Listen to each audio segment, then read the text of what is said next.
The ink on the divorce settlement wasn't even dry when James Mercer smirked at his wife across the mahogany table.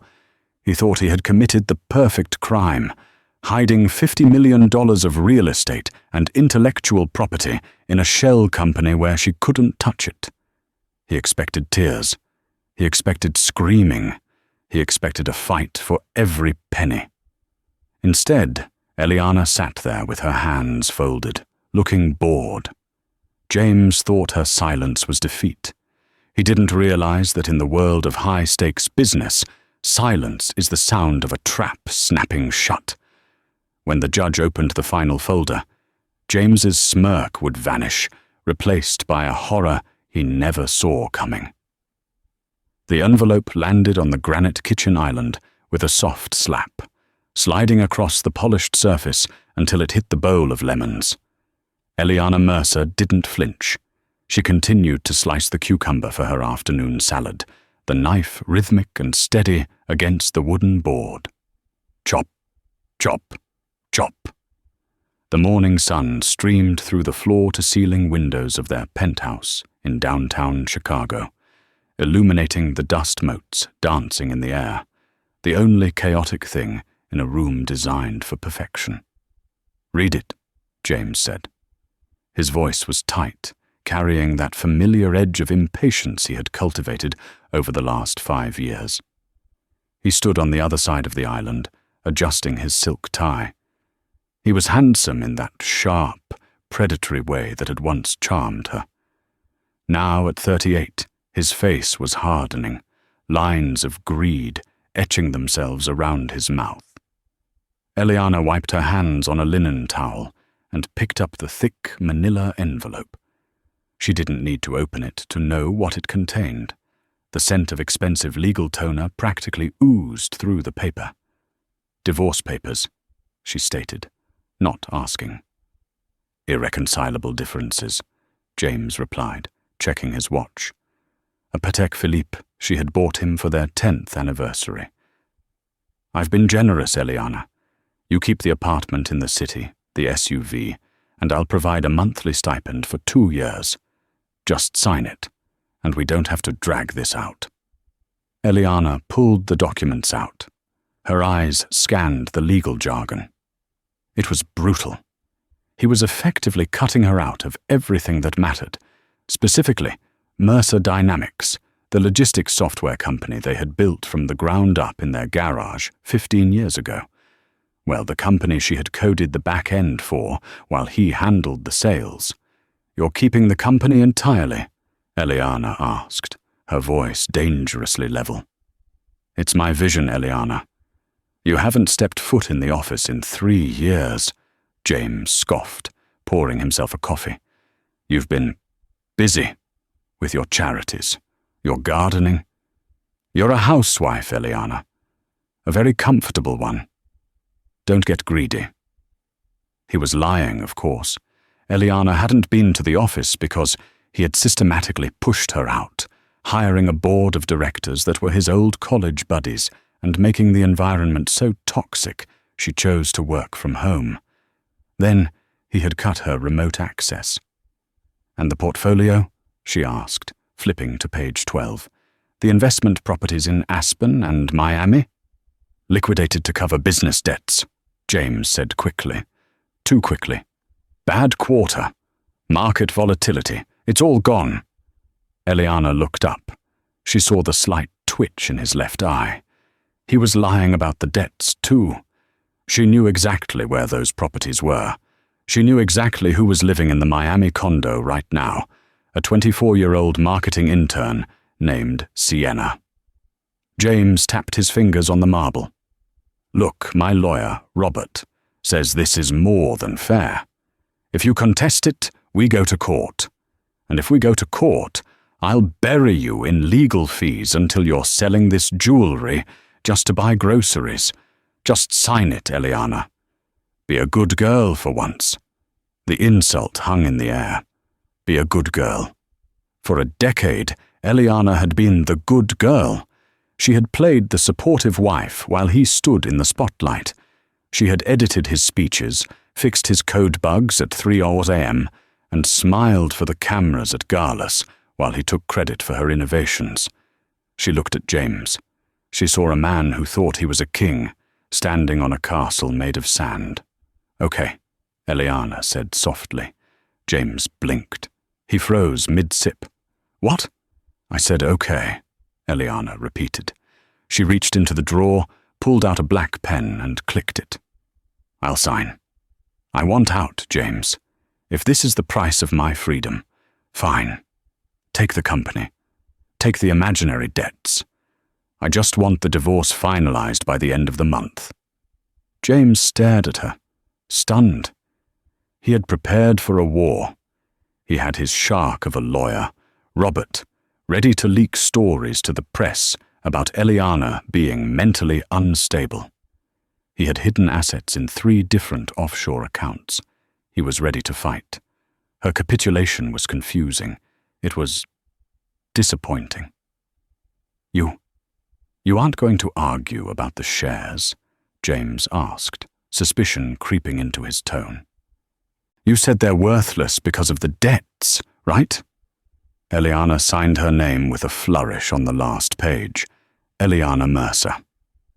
"Why would I fight for debt? I'm tired, James. Go be with your company. It's clearly the only spouse you care about." She slid the papers back across the island. James picked them up slowly, looking for the catch. He scanned the signature. It was real. She had actually done it. A wave of triumph washed over him, drowning out the suspicion. He had won. He had secured the multi-million-dollar empire for himself, and she was walking away with a used car and an apartment he was secretly planning to remortgage before the deed transfer anyway. "Smart choice," James sneered, his arrogance returning in full force. He shoved the papers into his briefcase. "I'll have Robert file these this afternoon. Pack your things. I want you out of the master bedroom by tonight. You can sleep in the guest room until the decree is absolute." "Actually," Eliana said, turning back to her cucumber, "I'll stay at a hotel. The air in here is suddenly very stale." James laughed, a harsh, barking sound. "Suit yourself. Just don't expect me to pay the bill." He turned and walked out of the apartment, his footsteps heavy and confident. He slammed the heavy oak door behind him. Eliana stood in the silence of the kitchen. The stillness settled around her. Slowly, she put down the knife.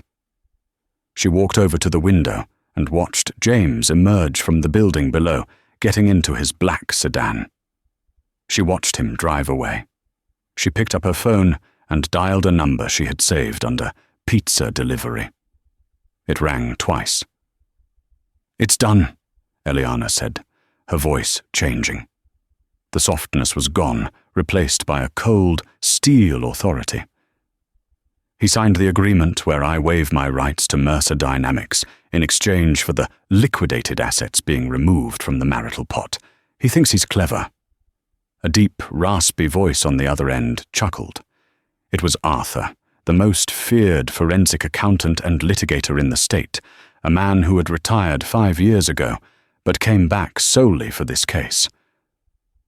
"Did he mention the holding company?" Arthur asked.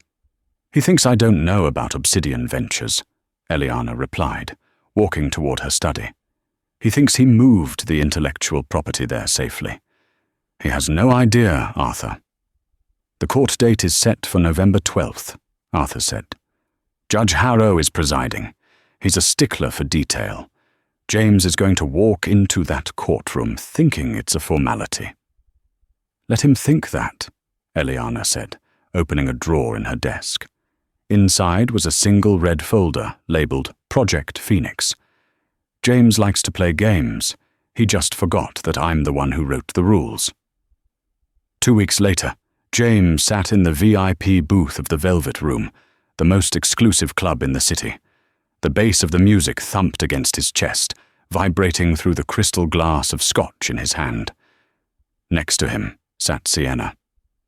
She was stunning, wearing a red dress that cost more than most people's cars, a dress James had paid for using the corporate account, disguised as marketing expenses. "So it's really over?" Sienna shouted over the music, trailing a manicured finger down his arm. "She just gave up?" James laughed, signaling the waiter for another bottle. "She folded like a cheap lawn chair, babe. Eliana never had the stomach for business. She thinks small. She wanted security. I wanted an empire. I told her the company was drowning in debt, and she ran for the hills." "And is it?" Sienna asked, her eyes gleaming with avarice. "Drowning in debt?" James leaned in close, whispering against her ear. "The company is about to sign a contract with the Defense Department worth $200 million. The ink goes on the paper the day after the divorce is final. I moved all the proprietary algorithms, the real value, into a separate LLC called Obsidian Ventures. Technically, Mercer Dynamics is an empty shell right now. If she tried to claim half, she'd get half of nothing. But Obsidian, that's all mine. And nobody knows it exists." Sienna squealed, kissing him passionately. "You're a genius, James. A wicked, sexy genius." "To us," James toasted, clinking his glass against hers. "To the future, and to getting rid of dead weight." Across the city, in a quiet, dimly lit office, filled with the smell of old paper and coffee, Eliana was sitting opposite Arthur. Arthur was a man of 70, with wild white hair and spectacles that made his eyes look enormous. He was hunched over a sprawling diagram on his desk. "He was sloppy," Arthur muttered, tapping a red line on the chart. "Arrogant men are always sloppy. They think because they hide the money, the trail disappears. But money always leaves footprints." "Show me," Eliana said, leaning forward. "Here." Arthur pointed to a transaction dated 6 months prior. He transferred the source code ownership of your logistics software to Obsidian Ventures. He listed Obsidian Ventures as a Nevada-based entity to utilize the privacy laws there. The registered agent is a lawyer named Simon Fook. "I know Simon," Eliana nodded. "He was James's fraternity brother. Not exactly the brightest bulb." "Correct. Simon set up the LLC," Arthur grinned, revealing yellowed teeth. "But here is the mistake. To transfer the intellectual property from a marital asset, Mercer Dynamics, to an external entity, he needed a signature from a majority shareholder or a witness of standing if the board wasn't consulted. Since he fired the board and replaced them with yes men, he bypassed the vote. But the corporate bylaws of Mercer Dynamics, do you remember Article 4, Section C?" Eliana smiled.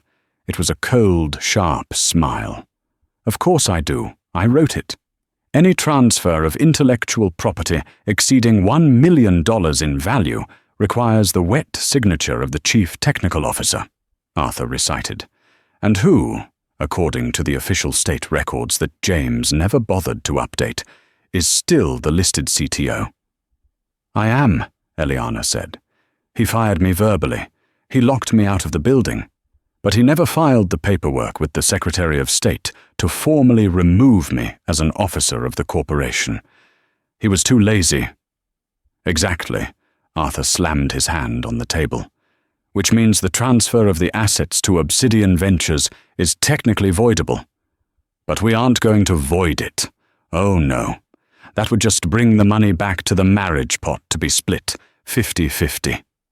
Eliana picked up the thread. "We need Obsidian Ventures to be valid. We need him to feel safe."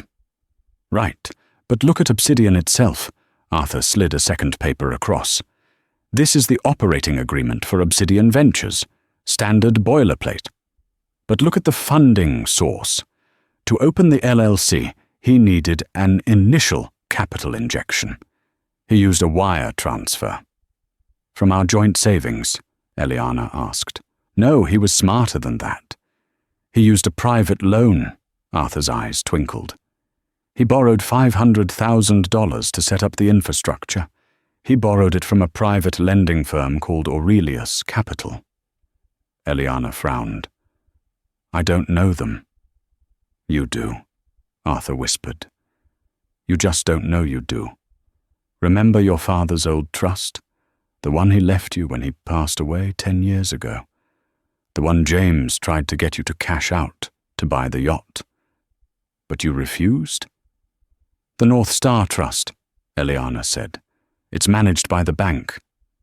"The bank invests the trust's money to grow it," Arthur explained. 3 years ago, the bank's algorithm invested a portion of your trust into a high-yield private lending group. That group is Aurelius Capital. Technically, your money, your inheritance, which is non-marital property, funded the creation of his secret hideout. Eliana sat back, the implications washing over her.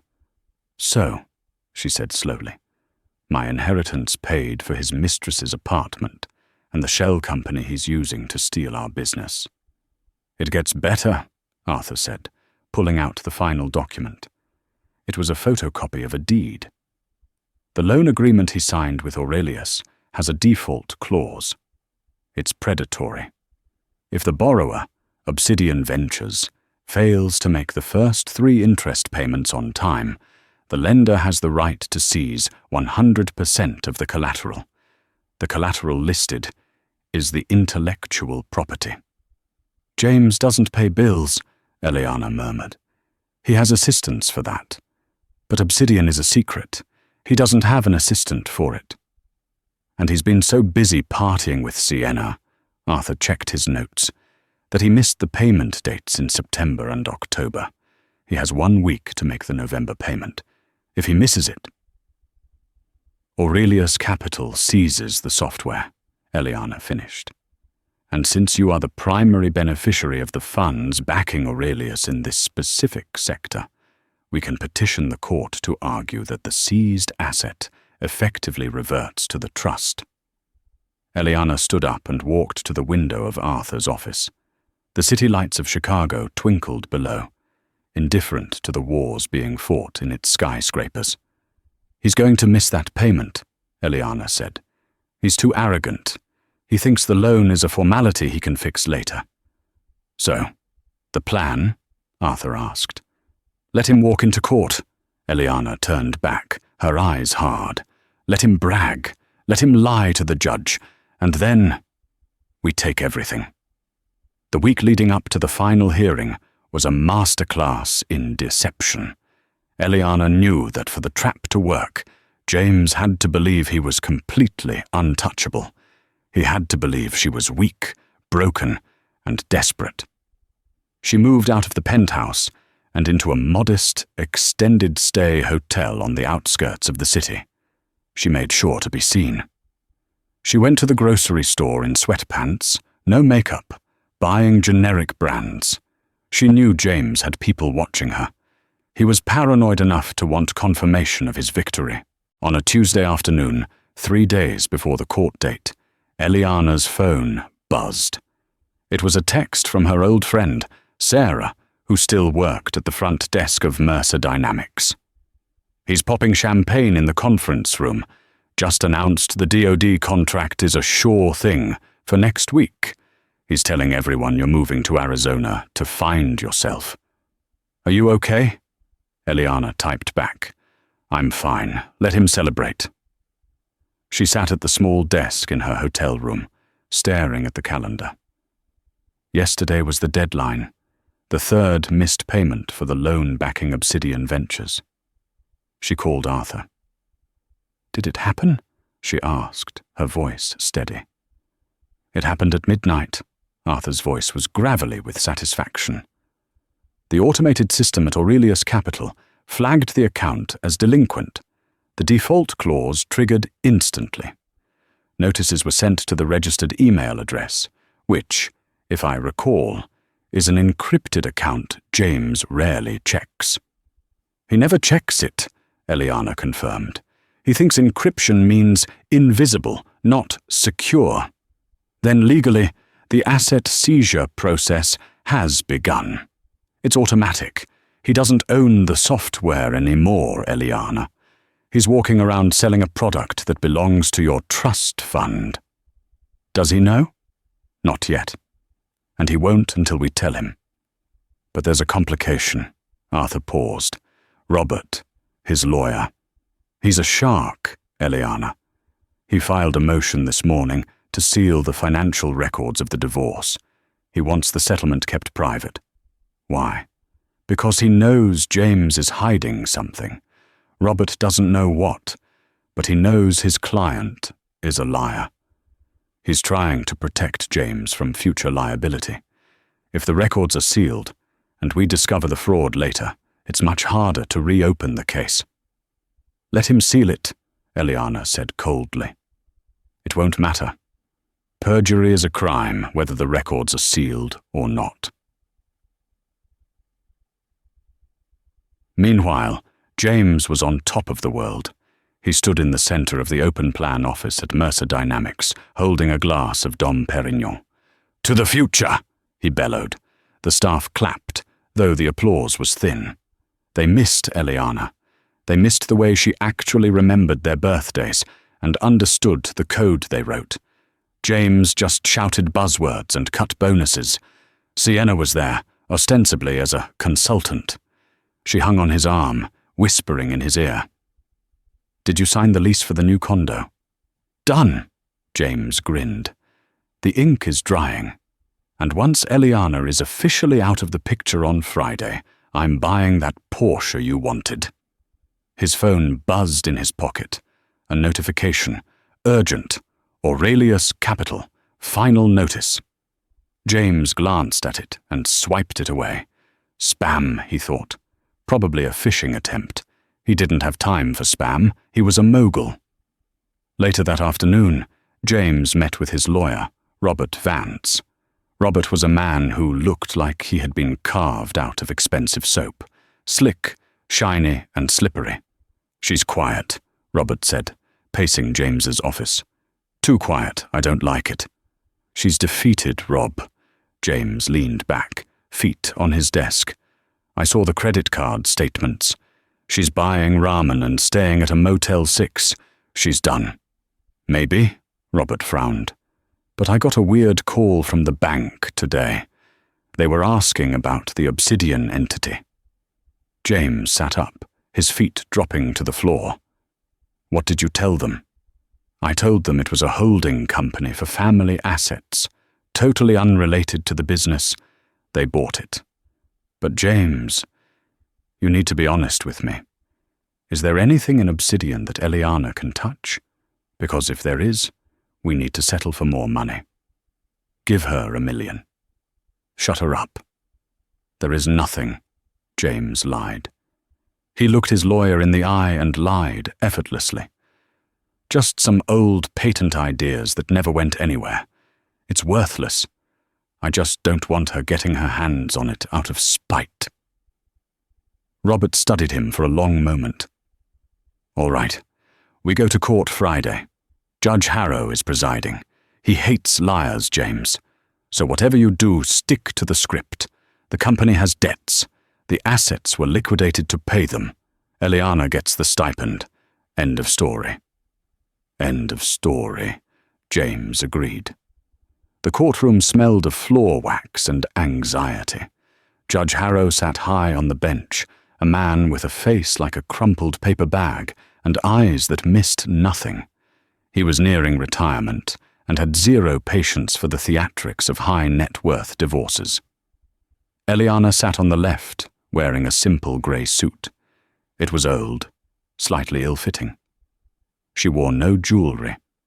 Next to her sat Arthur, who looked like a confused grandfather who had wandered into the wrong room, shuffling papers with shaking hands. On the right, James looked like $1 million. His suit was custom Italian, his hair perfect. Robert sat beside him, tapping a gold pen on a pristine legal pad. "Case number 4492, the bailiff announced. Mercer v. Mercer." "Appearances," Judge Harrow grunted. "Robert Vance for the petitioner. James Mercer," Robert said smoothly. "Arthur Pumble." For the respondent. Eliana Mercer," Arthur mumbled, dropping a pen. James smirked. This is going to be a slaughter, he thought. We are here to finalize the dissolution, Judge Harrow said. I have the settlement agreement here. Mrs. Mercer, you have signed this. You understand that you are waiving your right to 50% of the marital assets, specifically the company known as Mercer Dynamics? Eliana stood up. Her voice was small. Yes, Your Honor. My husband has explained that the company is in severe debt and effectively worthless. I just want to move on. Judge Harrow looked at James. Mr. Mercer, you have submitted a financial affidavit stating that the marital estate has a net value of -$400,000. That is correct, Your Honor. James stood, buttoning his jacket. The logistics market took a severe downturn. We had to liquidate our real estate holdings to cover payroll. It's been very stressful. And there are no other assets? Harrow asked. No offshore accounts? No shell companies? No hidden equity? None, Your Honor, James said firmly. I value transparency. Very well. Harrow picked up his gavel. If there are no objections... Just one small thing, Your Honor. Arthur's voice suddenly cut through the room. It wasn't the voice of a confused old man anymore. It was sharp, clear, and booming. Robert Vance stiffened. He knew that tone. Mr. Pumble? The judge asked. Arthur stood up, abandoning the act. He walked to the center of the room, holding a single blue document. My client would like to introduce a piece of evidence regarding the worthless nature of the husband's business. Objection. Robert stood up. Discovery is closed. They signed the agreement. The agreement was signed based on fraudulent financial disclosure, Arthur shot back, which makes it void ab initio. I have proof here that Mr. Mercer committed perjury less than 30 seconds ago. The courtroom went silent. Judge Harrow lowered his gavel. Approach the bench. James felt a bead of sweat roll down his back. What does he have? He wondered. He can't have anything. Arthur handed the document to the judge and a copy to Robert. Robert read it, and his face drained of color. He looked at James with pure hatred. What is this? Judge Harrow asked, reading the paper. Obsidian Ventures, LLC? It is a company formed by Mr. Mercer 8 months ago in Nevada, Arthur explained. He transferred the core intellectual property, the source code worth approximately $50 million, from Mercer Dynamics to this shell company. He then claimed Mercer Dynamics was worthless because he had stripped it of its only valuable asset. James stood up, his hands shaking. That's a lie. Obsidian is it's just ideas. It has no value. Is that so? Arthur smiled. Then why did you use it as collateral for a $500,000 loan from Aurelius Capital? James froze. And here is the interesting part, Arthur continued, turning to the gallery as if addressing a jury. Mr. Mercer was so busy hiding this asset that he forgot to pay the loan he used to create it. As of 3 days ago, Obsidian Ventures is in default. Arthur pulled out a second document. This is a notice of seizure from Aurelius Capital. Because of the default, the lender has exercised their right to take ownership of the collateral. The intellectual property now belongs to the lender. So? James sputtered, trying to find an angle. So I lost it. See? I told you the money was gone. I don't own it. She doesn't own it. It's gone. Not quite, Eliana spoke up. She stood, her grey suit suddenly looking like armor. She walked to the railing. Your Honor, I am the primary beneficiary of the North Star Trust. Judge Harrow looked confused. And that is relevant because? Because, Eliana said, locking eyes with James. Aurelius Capital is a private lending arm funded almost entirely by the North Star Trust. My trust. The silence that followed was absolute. You could hear the hum of the air conditioning. James's mouth opened, but no sound came out. His brain was trying to process the loop. He had borrowed money from his wife's trust fund to hide money from his wife, and by failing to pay it back, he had accidentally forfeited the stolen money back to his wife. Technically, Arthur added, the intellectual property is now an asset of Mrs. Mercer's trust. It is no longer marital property to be divided. It is her sole, separate property. Mr. Mercer, however, still owns Mercer Dynamics. Arthur paused for effect. But without the software code, Mercer Dynamics is just an office lease and a coffee machine. So congratulations, James. You get to keep the company, just like you wanted. This is entrapment, James screamed, slamming his hand on the table. She set me up. She knew. Mr. Mercer, sit down, Judge Harrow barked. His face was red. You stood here and lied to my face about the existence of this asset. You committed perjury. Robert, do something! James grabbed his lawyer's arm. Robert Vance pulled his arm away, disgusted. He began packing his briefcase. I can't represent a client who lies to the court and to his counsel. Your Honor, I move to withdraw from this case immediately. Granted, Harrow snapped. He turned his glare on James. Mr. Mercer, not only are you going to lose this divorce, but I am referring this transcript to the district attorney's office.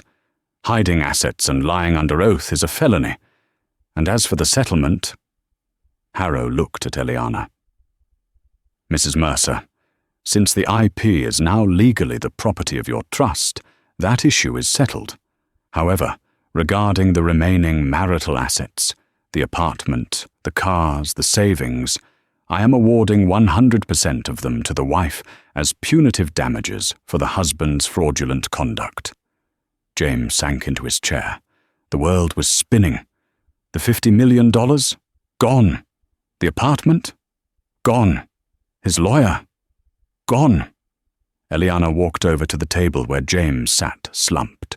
She leaned down, whispering so only he could hear. I told you, James. I just wanted it to be over. You were the one who wanted a war. She turned and walked out of the courtroom, the heavy doors swinging shut behind her with a sound like a guillotine. But the story wasn't over. James Mercer wasn't a man who accepted defeat. As he sat in the ruins of his life, a dark, desperate anger began to brew. He had lost the legal battle. Now, he would resort to something much more dangerous. The rain in Chicago didn't wash things clean, it just made the grime slicker. James Mercer stood outside the glass doors of Mercer Dynamics, a cardboard box in his hands. It was a cliché, a scene from a movie he would have mocked a month ago. His security badge had been deactivated at 9 a.m. The building manager, a man named Frank, whom James had ignored for 5 years, had taken great pleasure in escorting him out. Sienna, James barked into his phone, sheltering under the awning of a coffee shop. Where are you? I'm outside. Bring the car around. The car is gone, James. Sienna's voice was tinny and bored. What do you mean gone? It's in the garage. The leasing company came for it an hour ago, she said. Robert, your ex-lawyer, called them. Apparently the corporate account is frozen, and since I'm not really into taking the bus, I think this is where we part ways. You selfish, James started, but the line went dead. He stared at the phone. He hurled it into a puddle. It cracked, the screen spider-webbing, a perfect metaphor for his life. He hailed a taxi, paying with the last $50 in his wallet. He had one card left to play. Eliana and that old fossil Arthur had outmaneuvered him in court. Yes. They had the legal rights. They had the paper. But James knew something they didn't. Code wasn't just paper. It was data. And data could be copied. James directed the driver to a storage facility in the industrial district. He didn't go to his apartment. Eliana would have changed the locks by now. He went to Unit 402. Inside, amidst dusty ski equipment and old tax returns, was a floor safe. He spun the dial. Right 15, left 32, right 8. The door swung open. Inside sat a single, silver external hard drive. 6 months ago, when he first transferred the assets to Obsidian Ventures, James had made a cold storage backup of the entire source code, including the encryption keys for the upcoming Defense Department update.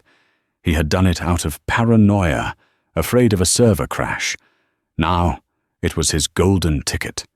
He didn't need the company. He didn't need the legal rights. He could sell this drive to Mercer Dynamics' biggest competitor, Log-I Tech Global. Their CEO, Victor Hale, had been trying to buy James out for years. Victor didn't care about legal niceties. He cared about market share. James grabbed the drive. His hands were shaking, not from cold, but from adrenaline. He would sell the code for 10 million cash, fly to the Caymans, and disappear. Eliana could keep the empty shell of a company. He would be drinking mojitos on a beach while she tried to figure out why a competitor launched her product a week before she did. He found a burner phone in a pawn shop an hour later and dialed a number from memory. "Hale," a deep voice answered. "It's James Mercer." There was a pause. "I heard you had a rough week in court, James. Losing the company to the wife? Ouch." "I didn't lose the product, Victor," James hissed, huddled in the back of a diner. "I have the source code, the complete source code, including the Phoenix Protocol updates for the military contract. It's on a drive in my pocket." The line went silent again. James could hear Victor breathing. "Eliana has the rights," Victor said slowly. "Touching that code is a felony. Industrial espionage. Only if you get caught," James pressed. 10 million. Cash. Tonight. You get the drive, I disappear. You launch the software next week and crush Mercer Dynamics before Eliana even figures out how to turn on the lights. 10 million is steep for stolen goods. It's worth 50. You know that. "Meet me at the old shipyard, Dock 4. Midnight," Victor said. "Come alone. If I see a single cop, the deal is off." "I'll be there." James hung up. He ordered a coffee and watched the steam rise. He felt a dark satisfaction. Eliana thought she had won by playing by the rules. She forgot that James Mercer never played by the rules.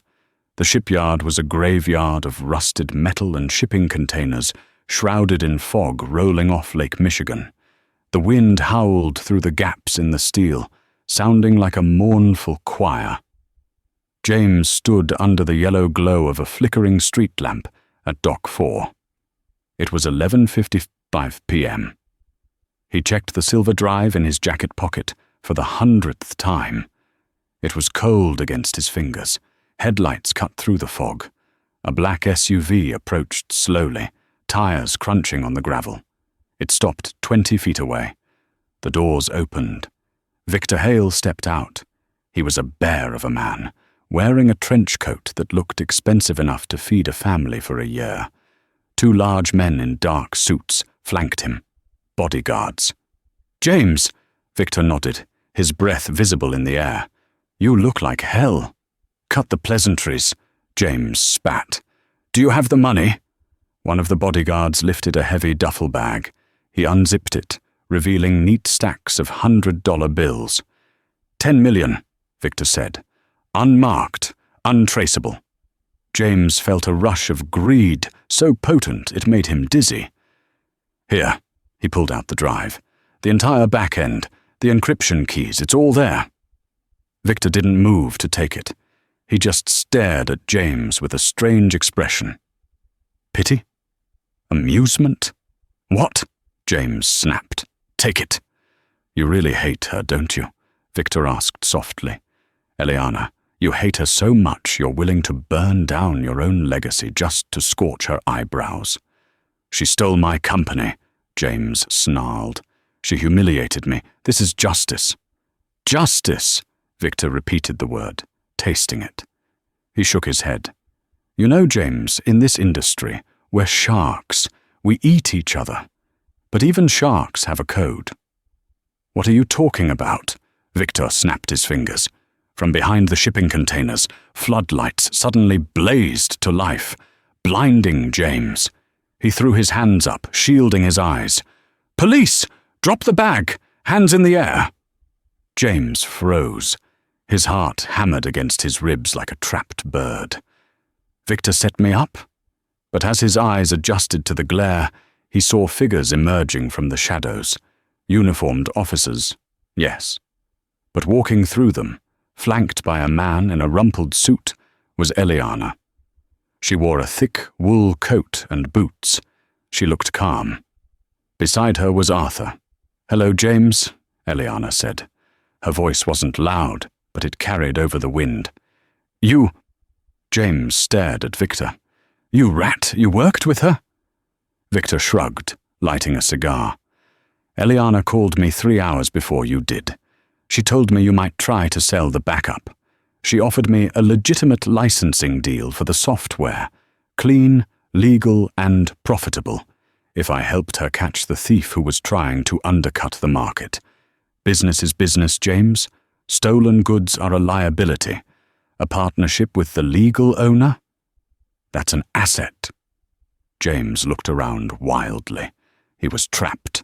The police were closing in. It doesn't matter. James held the drive up like a grenade. I have the code. If I destroy this drive, you lose the backup. You don't have the Phoenix protocol updates. I wrote them on my private server. Eliana took a step closer. She didn't look scared.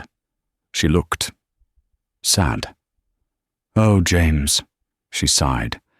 You really didn't pay attention to me for the last 10 years, did you? I wrote that code, James screamed. You wrote the interface, Eliana corrected him. You wrote the pretty buttons and the sales dashboard. But the Phoenix protocol, the deep learning algorithm that actually makes the logistics work? She tapped her temple. I wrote that, James. Me. Late at night, while you were sleeping or out with Sienna. I wrote it, and I pushed the updates to the cloud using a ghost account you didn't even know existed. The code on that drive in your hand. She smiled, a small, devastating curve of her lips. That's version 1.0 from 4 years ago. It's obsolete. It's junk. The Defense Department wouldn't run a toaster with that code, let alone a supply chain. James stared at the silver drive. The weight of it suddenly felt useless. He had risked everything, his freedom, his reputation, for a paperweight. It was a honeypot, James, Arthur called out, his voice gleeful. We knew you'd kept a copy. We just needed you to try and sell it to prove intent to distribute stolen trade secrets. That's a federal crime. 10 to 15 years, usually. James dropped the drive. It clattered onto the gravel. He looked at Eliana.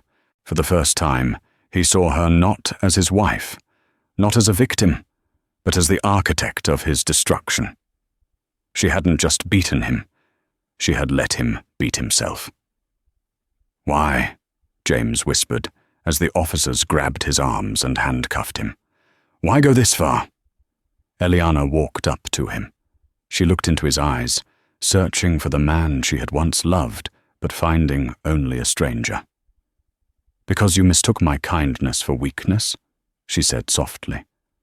And you forgot that while you were building a brand, I was building the foundation. And I can take it apart just as easily. She turned her back on him. Take him away, she said to the officers. As James was shoved into the back of a squad car, the red and blue lights flashing against the fog, he watched Eliana get into Victor Hale's car. She didn't look back. Not once. The car door slammed shut, sealing him in. 1 year later, the Chicago skyline didn't look like a concrete jungle anymore. From the 45th floor of the newly rebranded Mercer Hale Logistics Tower, the city looked like a circuit board of gold and steel, pulsing with an energy that Eliana finally understood. It was a machine, and for the first time in her life, she was the one with her hand on the lever. Eliana stood by the floor-to-ceiling window, a crystal glass of sparkling water resting lightly in her hand. She wore a tailored white suit, the fabric crisp and immaculate, a sharp contrast to the soft, faded cardigans she had worn during her marriage. The woman who had once been told to stick to her gardening while the men talked business was now the co-CEO of the largest supply chain software firm in the Midwest. She still gardened, in a sense. She just pruned overheads and cultivated billion-dollar mergers instead of hydrangeas. The heavy oak door creaked open, breaking the silence of the executive suite. Eliana didn't turn immediately. She watched the reflection in the glass as Arthur hobbled in. The old lawyer moved slower these days, leaning heavily on a mahogany cane, but his eyes behind the thick spectacles were as bright and predatory as ever. "The board meeting starts in 10 minutes, Arthur said, his voice raspy but warm. He sank into one of the leather guest chairs with a groan of relief. "I just saw the preliminary reports. The shareholders are more than happy, Eliana. They're ecstatic. The stock is up 12% since the merger with Victor's company was finalized last quarter." Eliana turned, a small, satisfied smile playing on her lips. "And the Phoenix Protocol?" "Deployed in 30 countries as of this morning," Arthur replied, opening a folder on his lap. "The glitches James left in the legacy code have been scrubbed. The system is flawless. The Defense Department contract was renewed an hour ago for another 5 years. You've done it, Eliana. You didn't just save the company. You reinvented it." "We reinvented it," Eliana corrected him gently, walking over to her massive glass desk. "I couldn't have done it without you, Arthur." "I just read the fine print," Arthur chuckled. "You wrote the code." He hesitated for a moment, the atmosphere in the room shifting from celebratory to something heavier. Arthur reached into the breast pocket of his tweed jacket and pulled out a small, folded slip of paper. It was a bank receipt. "I took care of the other matter," Arthur said, sliding the receipt across the glass surface of her desk. "I deposited the commissary funds. $500. It's in his account." Eliana looked at the slip of paper. It was such a trivial amount compared to the millions she now managed daily.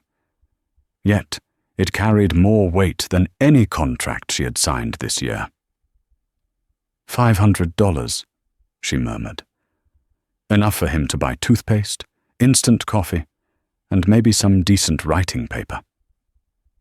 "You're too generous, Eliana," Arthur said, shaking his head. "After what he did, the lies, the mistress, the attempt to sell your work to a competitor, I would have let him rot with nothing but state-issued soap. Why send him an allowance?" Eliana picked up the receipt, studying the numbers. Her expression hardened, the warmth vanishing from her eyes. "He is rotting, Arthur. That's the point," she said, her voice dropping to a chill.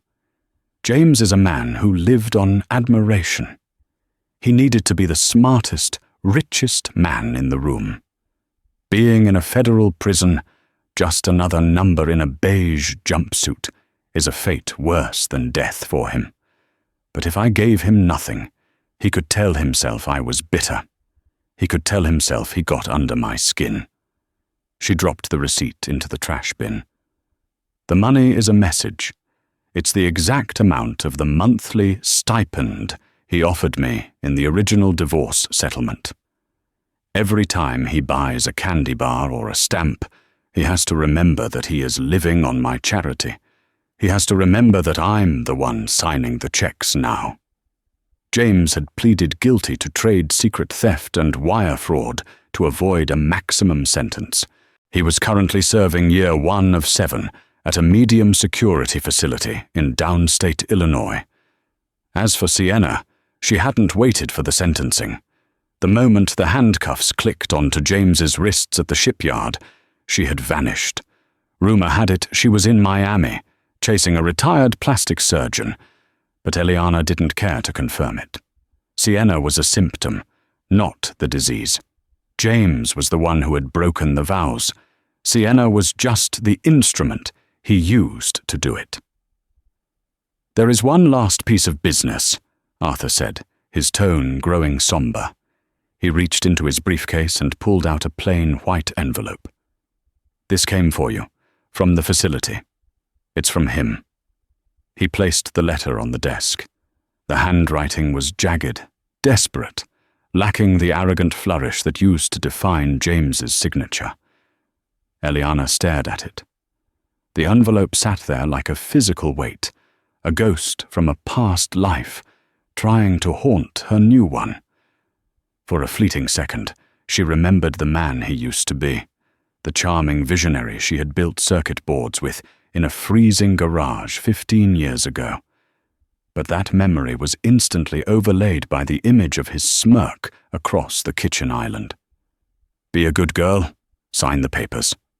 "Burn it," Eliana said. Arthur blinked, surprised by the swiftness of her decision. "You don't want to read it. It might be an apology. It might be closure." "It's not an apology," Eliana said, picking up her tablet to review the quarterly projections, dismissing the object entirely. "It's a request.